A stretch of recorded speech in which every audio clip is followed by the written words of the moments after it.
Good morning, it's Patrick. It's the AUDUSD principle and another stonking week for the US macro.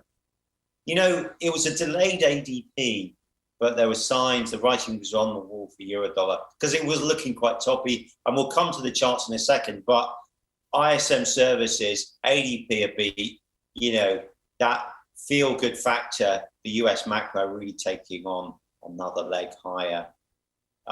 Previously, the dollar hasn't really reacted that much. In fact, it's gone the other way, you know.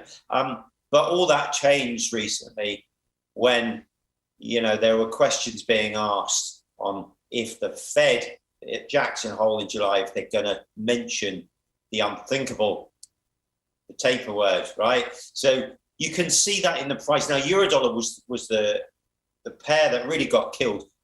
CAD was just really probably the most resilient. Cable putting up a pretty good fight around that 141, the figure area. So all in all, it was carnage for Eurodollar.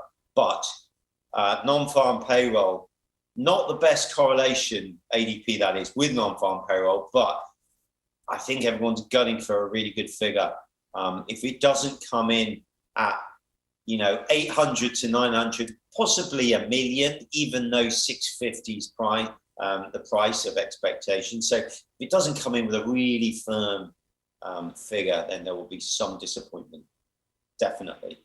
Biden's set to talk at 3:15 BST. Now, the market is gunning extra because usually when a president comes out and does says something, it's usually good news, hopefully, especially if it's on non-farm Friday. But we have been disappointed previously. Don't count on it. It's not 100% slam dunk, right? That's what markets do. Sometimes they do the unexpected. So let's look at the first chart, Eurodollar.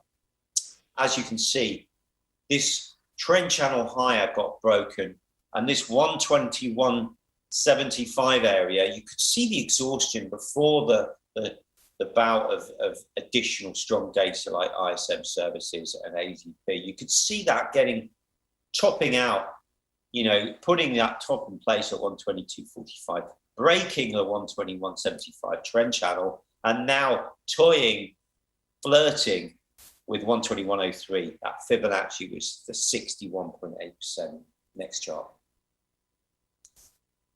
Aussie dollar, obviously this is helping that China is cooling, but we are still above the 76.46. Now, we need to really close below here for any more downside.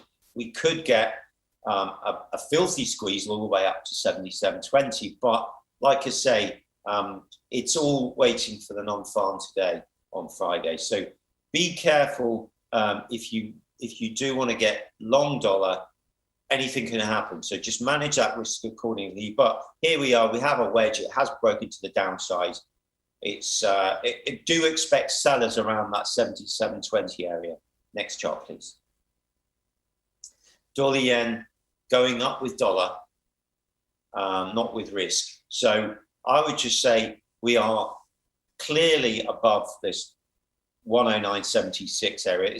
It's a previous high pivot. So above this trend line as well, it joins with this trend line, but at the moment we're trying our best to stay above 110, and I would just say all to play for later on. A final chart, dollar CAD, the stickiest one, really contained between 120.14 and 121.43. If this goes right way, because obviously we have Canadian jobs, if it goes the right way, expect this to go all the way up to 122.70.